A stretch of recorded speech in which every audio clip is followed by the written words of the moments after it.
సింగరేణిని private పరం చేసే కుట్ర జరుగుతూ ఉంది. సింగరేణి అప్పుల్లో కూరుకుపోతా ఉంది.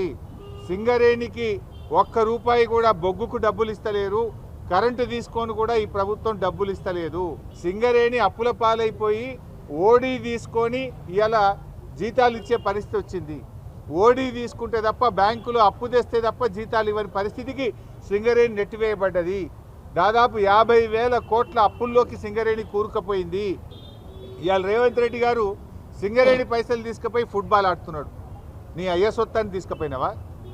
నీ ఫుట్బాల్ షోకుల కోసం, నువ్వు ఫోటోలు దిగడం కోసం సింగరేణి 10 కోట్ల రూపాయలు ఏ రకంగా తీసుకుంటావు? ఒకవైపు కార్మికులకు జీతాలకు పైసలు లేవు, అప్పులు తెచ్చుకొని బ్యాంకుల్లో ఓడీలు తెచ్చుకొని సింగరేణి సంస్థ ఆగమవుతుంటే నీ ఫుట్బాల్ షోకుల కోసం 10 కోట్ల రూపాయల సింగరేణి డబ్బును నువ్వు ఏ రకంగా వాడతావు? నువ్వు ఫుట్బాల్ ఆడడానికి రాష్ట్ర ప్రభుత్వంలోనే 5 కోట్ల తీసుకుపోయి స్టేడియం కట్టుకుంటావు. సింగరేణి 10 కోట్లు తెచ్చి ఆ మెస్సీతో మ్యాచ్ ఆడుతా అంటావు. ఎవరయ్యా సొత్తని సింగరేణి పైసలు డైవర్ట్ చేస్తూ ఉన్నావు? రేపు బీఆర్ఎస్ వచ్చినాక ఈ ఫుట్బాల్ మ్యాచ్ల మీద, ఈ ఫుట్బాల్ మీద పెట్టిన 110 కోట్ల మీద రేపు ఎంక్వైరీ వేస్తాం. దీని మీద విచారణ జరిపి ఒక్కడొక్కని బొక్కల నూపుతామని చెప్పి నేను చెప్తా ఉన్నా ఈరోజు.